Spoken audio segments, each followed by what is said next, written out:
हे दोस्तों, सभी को राधे राधे, हर हर महादेव। तो कैसे हैं आप सब? उम्मीद करते हैं आप सब बहुत अच्छे होंगे, स्वस्थ होंगे, मस्त होंगे और अपने अपने काम में सभी लोग व्यस्त होंगे।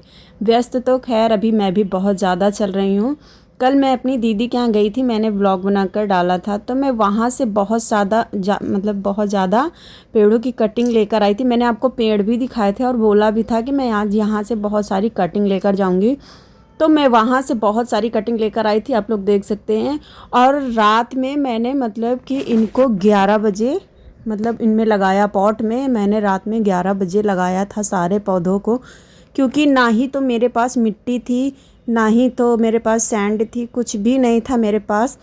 तो जब मैं अपनी दीदी के यहाँ से आ रही थी तो मैं रास्ते में देखते हुए आ रही थी कि मुझे कहीं पे मोरम दिख जाए या कहीं पे मिट्टी दिख जाए। क्योंकि बारिश का मौसम है बहुत ज़्यादा, तो मिट्टी हर जगह गीली गीली थी। तो मुझे लगा शायद कहीं सूखी मिट्टी मुझे दिख जाए। तो आते टाइम भगवान की दया से या भगवान की महिमा, बोले भोले बाबा की, कि मुझे बहुत अच्छी मिट्टी भी मिल गई और सैंड भी मिल गई, बहुत अच्छी। क्योंकि मेरे पास कोकोपीट वगैरह तो कुछ था ही नहीं, तो मैंने इसी से इसकी मिट्टी बना ली। तो मैं रात में 8 बजे गई थी मिट्टी लेने के लिए, समझ लीजिए। मैंने कहा दिन में ऐसा ना हो कि मैं मिट्टी लेकर आऊँ, कोई मुझे टोक दे तो फिर वो अच्छा नहीं लगता। तो मैं रात में 8 बजे गई। मैंने जैसे उसको खोदा तो ऊपर तो बहुत ज़्यादा गीली थी, पर वो अंदर बहुत सूखी थी। तो मैंने खोद के उसको अंदर से लिया। फिर मैंने जो गंगा जी की बालू होती है ना, वो भी मैं एक झोला भर कर लेकर आई। और जो मोरंग होती है जिससे घर बनता है, वो भी मैं लेकर आई। फिर मैंने अच्छे से सॉइल बना के तैयार किया, पेड़ों के लिए अच्छे से उनका खाना पानी बनाकर तैयार किया। मैं और मेरी बेटी दोनों लोग मिलकर तैयार किए थे। मैं उसका व्लॉग नहीं बना पाई हूँ, खैर कोई बात नहीं। पर मैंने रात में ही सारे पौधे, समझिए 11 बजे लगा दिए थे। सुबह के लाए पौधे मैंने रात में लगाए थे, मुझे लगा ये ख़राब ना हो जाए, पर ये बहुत अच्छी हालत में है, एक भी ख़राब नहीं हुए। और सुबह मैंने उठकर देखा तो एक भी पौधा मुरझाया नहीं था, बहुत अच्छे थे। तो मेरा उधर का काम तो सारा हो गया है। अब मैं आ गई हूँ अपने ऑफिस। मेरा बेटा रो रहा था, भूखा था। दलिया मैंने उसकी सुबह ही बना दी थी, क्योंकि जब मैं अपनी बेटी के लिए खाना बना रही थी तो उसका भी खाना एक तरफ मैंने चढ़ा दिया था, तो वो भी बन गया। तो अब मैं पहले उसको खाना खिलाऊंगी, उसके बाद मेरे सारे काम होंगे। काम तो मेरा फ़िलहाल काफ़ी हो गया है, क्योंकि अब बच्चे की वजह से सुबह मुझे 5 बजे उठना पड़ता है। काम भी बहुत ज़्यादा हो जाता है, क्योंकि उसकी 6:30 बजे, कभी 6:45 में उसकी बस आ जाती है। इस वजह से मुझे जल्दी जाना पड़ता है। तो अभी मैं जा रही हूँ अपने रुद्रेश को खाना खिलाने। वो टीवी देख रहा था, आज मैं उसको टीवी लगा दी थी। और मैंने कहा तुम टीवी देखो बेटा, तब तक मैं काम कर लूँ। तो टीवी वो जब तक देख रहा था, तब तक मैं फ्लावरिंग का काम, प्लांटों का काम कर रही थी। उसमें थोड़ा बहुत हल्दी वगैरह देनी थी मिट्टी में, तो वही दे रही थी। तो अब मैं इसको खाना खिला दी हूँ, इसको पानी वगैरह पिला करके इसको मैं आराम करने के लिए थोड़ा सा लेटा दूँगी। तो ये देखिए, ये खाना खा चुका है, इसका मुंह वगैरह मैं साफ कर दे रही हूँ, पानी पिला दूँगी। और हाँ, कौन कौन भाई काम तो बहुत ज़्यादा होता है सुबह सुबह सबके घर में, पर मुझे लग रहा है मेरे घर में कुछ ज़्यादा ही होता है। तो बेटे ने मेरे खा लिया, मैं उसका पेट सोहरा रही हूँ ताकि उसका खाना पच जाए अच्छे से। ऐसा करने से बच्चों के शरीर में खाना लगता है। तो अभी मैं बाहर देख रही थी कि बारिश हो रही थी, तो वही देख रही थी, मौसम बहुत अच्छा है। तो ऐसा मौसम में बहुत कुछ जैसे लगता है कहीं घूमने जाओ या बहुत चटपटा बना कर खाओ। पर अकेले की वजह से मैं कुछ नहीं बना पाती हूँ। लगता है क्या अकेले खाओ, जब हस्बैंड भी ड्यूटी चले गए, बच्चा स्कूल चला गया, तो लगता है क्या अकेले खाओ। जब वो लोग आ जाएंगे तभी कुछ बनाकर खाऊंगी। मन तो बहुत अच्छा कर रहा था कुछ खाने का। तो अभी मैं आ गई हूँ अपने किचन में, और अब मैं रोटी वगैरह भी मुझे बनानी है, पर अभी नहीं, आटा सान के मैंने रख दिया था सुबह ही। अभी मैं आज बनाने जा रही हूँ कढ़ी। कढ़ी किसको किसको पसंद है भाई? मुझे तो बरसात के मौसम में हो या गर्मी के या ठंडी, कोई भी ऐसा मौसम हो, चाहे जैसा मौसम हो, मुझे तो कढ़ी, और मेरी बेटी को तो बहुत ज़्यादा ही पसंद है। मेरी बेटी तो समझिए 3 दिन की बासी कढ़ी यदि फ्रिज में रखी है ना, वो खा लेती। बोलती मम्मा मुझे यही दे दो, गर्म भी नहीं करने देगी, बोलेगी ठंडी ही दे दो। तो मैं ये भी दूध से मलाई वगैरह हटा रही थी, मैंने कहा दूध भी गर्म कर दूँ। सुबह मैं भूल गई थी आज दूध गर्म करने के लिए। तो मैंने दही पे बेसन मिला दिया। बेसन मैं अक्सर फ्रिज पे ही रखती हूँ, क्योंकि इसमें कीड़े नहीं पड़ते, चाहे आप लोग 1 महीना रखें या 1 साल रखें, इसमें बेसन बहुत अच्छा रहता है। अब मैं इसमें हल्का सा नमक मिला दूँगी और हल्दी मिला दूँगी। उसके बाद मैं इसमें थोड़ी सी लाल मिर्च मिलाऊँगी। लाल मिर्च मेरी ख़त्म हो गई थी, तो वही मैं पोंछ के डाल रही थी। खैर कोई बात नहीं, मैं हरी मिर्च से ही काम चला लूँगी, वही खा लूँगी, क्योंकि बिना मिर्च के कोई भी खाने में स्वाद नहीं आता। तो इसको अच्छे से मिक्स कर लिया मैंने, गड्ढा बहुत दही था मेरा, तो इसको अच्छे से मैंने मिक्स कर लिया।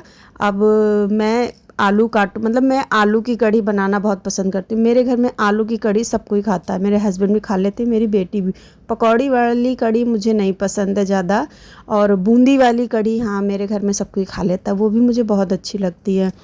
तो अभी मैं लहसुन छील रही थी कढ़ी पे तड़का लगाने के लिए। लहसुन से कढ़ी बहुत मतलब उसमें स्वाद बहुत अच्छा आता है, बहुत ही टेस्टी बनती है। तो किसको किसको पसंद है कमेंट पे बताइएगा। भाई मुझे तो बहुत पसंद है। और बारिश के मौसम में गर्मा गर्म खट्टी खट्टी बढ़िया कढ़ी हो, चावल हो, रोटी हो, वाह, खाने का मज़ा ही समझिए दुगना क्या चौगुना हो जाता है। आज मैं दोस्तों आप लोगों से एक बात बोलना चाहती हूँ कि कभी भी आप लोगों के दरवाजे में यदि कोई भिखारी आता है कटोरा लेकर के, या कोई भी आदमी आता है, तो कभी ये मत समझिएगा कि हो सकता है वो मांगने आया हो आपके दरवाजे, हो सकता है वो किसी को बहुत कुछ बांट कर आया हो। इसलिए यदि कोई भी आपके दरवाजे पर आए तो उसको ज़रूर कुछ ना कुछ दिया करिए, उसको खाली हाथ वापस मत किया करिए। कहते हैं कि पता नहीं भगवान किस रूप में इंसान के सामने आ जाए, कोई नहीं जान सकता, कलयुग लगा है भाई।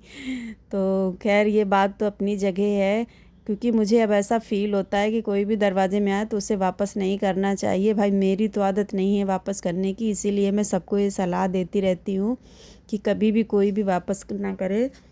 तो ये मैंने आलू काट लिया है छोटे छोटे पीस में इनको, क्योंकि मैं धो पहले ही ली थी आलू को छीलने के बाद। अब इसमें मैंने लहसुन मेथी हींग का तड़का लगा दिया है। अब जैसे ही ये थोड़ा सा रेड हो जाएगी लहसुन, तो मैं इसमें आलू डाल दूँगी। तो लहसुन तो हमारी देखिए हल्की हल्की रेड हो गई है, मैंने इसमें आलू डाल दिया है। उसके बाद मैं इसमें बहुत थोड़ी सी नमक डालूँगी, क्योंकि हमने नमक पहले भी दही में डाल दिया था, तो ज़्यादा नमक नहीं डालूँगी इसमें, नहीं बहुत ज़्यादा हो जाएगा। तो दोस्तों भाई आज तो मैं बहुत ज़्यादा थक गई हूँ, थकती तो मैं डेली हूँ। घर पे इतना ज़्यादा काम होता है, पर जब भी कोई घर वाला ये ताना दे देता है ना कि औरतें हैं घर पे रहकर करती क्या है, सारा दिन आराम ही तो करना है, हम लोग तो बाहर हैं काम करते रहते हैं, धूप लगती है, पानी गिरता है, भीग जाते, ये वो, हम लोगों को चाय तक नसीब नहीं होती। तो बेटा एक दिन घर का भी काम करके देखो तो समझ में आ जाएगा। देखो मेरे सुबह के बर्तन पड़े हुए हैं कितने ज़्यादा, समझिए ये तो हर माँ के साथ होता होगा। अब तो बच्चों के स्कूल खुल गए हैं ना, तो बहुत ज़्यादा सबको जल्दी उठना होता होगा, बहुत ज़्यादा काम होता होगा, हर माँ के साथ ऐसा होता होगा। माँ क्या, यदि घर में कोई आदमी सुबह जल्दी ड्यूटी भी जाते हैं 6-7 बजे, तो हर पत्नी को ये सब करना पड़ता होगा। भाई अगर मन भी नहीं होता ना, कभी सोच लो कि आज थोड़ा लेट से उठ जाओ, आज चलो कुछ नहीं बनाते, आज चाय और ऐसे नाश्ते में, तो भाई ऐसा कोई दिन नहीं होता जिस दिन सुबह सुबह कुछ ना बनाना पड़े। तो भाई मुझे तो अच्छा लगता है कभी कभी, हाँ मेरा मन करता है कि जैसे आज कुछ ना बनाऊं, पर फिर सोच लेती हूँ अरे पति भूखा घर से चला जाए अच्छा नहीं लगता, बेटी बिना कुछ लिए स्कूल चली जाए अच्छा नहीं लगता। तो भाई मैं डेली बना कर देती हूँ कुछ ना कुछ उनको, कभी पराठा सब्जी है कभी। और एक चीज़ है, मेरी बेटी की आदत है, वो कभी भी फास्ट फूड वगैरह नहीं ले जाती स्कूल, उसको शुद्ध रोटी सब्जी या पराठा सब्जी चाहिए। बहुत से बच्चे होते हैं ना कि उनको पास्ता वगैरह और भी चीज़ें जो होती हैं, मैक्रोनी हो गई, मैगी हो गई, पोहा हो गया, ये सब ले जाते हैं स्कूल, पर मेरी बेटी नहीं ले जाती। भाई किसके किसके बच्चे ऐसे हैं, उसको तो शुद्ध खाना चाहिए, और उसके पापा को तो और शुद्ध खाना चाहिए, उन्हें शुद्ध दाल रोटी सब्जी रोटी चाहिए, बस बाकी कुछ नहीं। कढ़ी वगैरह हाँ खा लेते, जो चीज़ मतलब खाने की उनको कर, बाकी फ़ास्ट फूड में उनको कुछ भी नहीं, दोनों को पसंद है, ना वो खाती है ना उनके पापा, ना मेरा बेटा खाता है। मुझे पसंद है पर बच्चों की वजह से मैं नहीं बनाती हूँ। तो कढ़ी मैंने छौंक दी है। अब जितने भी बर्तन पड़े थे मैं सारे बर्तन धो ले रही हूँ जल्दी से। ये मेरा आ गया रुद्रेश पीछे से बोल रहा था कि मम्मा चलो मुझे सुला दो, क्योंकि पता है सुबह 5 बजे मेरे साथ ही उठ जाता है, इसकी बहुत गंदी आदत है। जब मैं इसकी दीदी को उठाती हूँ कि बेटा उठो चलो स्कूल को लेट हो रहा है, तो उससे पहले ये उठ कर बैठ जाता है। तो सुबह का जगह है और अभी बज रहे हैं 9, क्योंकि आज का व्लॉग मैं 9 बजे से स्टार्ट कर रही थी। तो वही बोल रहा था कि चलो मुझे सुला दो, रो रहा था, और इसने पैंट में सूसू भी कर दी थी, आप लोग देख सकते हैं। इसीलिए मैं यहाँ ज़मीन पे बोरा डाल के रखती हूँ कि जैसे कभी किचन में आए सूसू वगैरह कर दे या पानी गिर जाए तो कम से कम इसका पैर स्लिप ना हो, क्योंकि यहाँ बहुत चिकना है तो पैर स्लिप हो जाता है। तो बर्तन वगैरह मेरे धुल गए थे। और ये जो मेरे भगवान के बर्तन रखे हैं इनको मैं थोड़ी देर बाद धुलूँगी, क्योंकि इनको मैं बर्तन वाले मंजने से नहीं धोती हूँ, इनके लिए अलग से मैं पीताम्बरी लेकर रखती हूँ, उसमें धोती हूँ। तो ये देखिए मेरी कढ़ी बनकर यमी यमी से तैयार हो गई है। भाई किसको किसको खानी, बहुत अच्छी खुशबू आ रही है, बहुत ही खट्टी सी है। तो अब मैंने सिंक भी साफ़ कर दी अपनी। तो भाइयों चलो ये देखिए मेरा किचन साफ़ हो गया, मेरा खाना बन गया। सिर्फ रोटी बनानी है मुझे, जो कि मैं बाद में बना लूँगी। और ये देखो यहाँ पे ये क्या कर रहा है, मैं इसे डांट रही थी कि ये क्या कर रहा है, पूरा ये समझिए अपने ऊपर बूफर गिरा लेता है। तो ये मेरा रूम आज, जो कि मैंने सुबह ही ज़्यादातर काम अपना ख़त्म कर लिया था। मैंने आप लोगों से बोला भी कि मैंने आज पूरा काम, पूरा क्या सॉरी आधा मतलब ख़त्म कर लिया था। झाड़ू वगैरह भी मेरी लग गई थी, सिर्फ मुझे पोछा लगाना था। तो मैंने आज रूम भी साफ़ कर दिया आज, क्योंकि मेरा बेटा आगे वाले रूम में बैठा था। और ये देखिए मैं इस समय मेरा पेट पता नहीं क्यों ज़्यादा निकल रहा है कि अंदर से फूल रहा है, गैस जैसी बन रही है, मतलब कि मुझे खाना भी नहीं अच्छा लगता ज़्यादा। तो देखिए कितना फूला हुआ है, वही मैं दिखा रही हूँ कि ये देखो मेरा पेट निकला है। तो आज पता नहीं मुझे क्या हो गया था। वाओ, मिरर साफ़ करते ही मेरा फेस थोड़ा सा ग्लो करने लगा। खैर कोई नहीं, मिरर गंदा हो जाता है। तो आज के ब्लॉग में बस इतना ही। सभी को राधे राधे, हर हर महादेव। मिलते हैं नेक्स्ट ब्लॉग में, तब तक के लिए सभी को बाय बाय।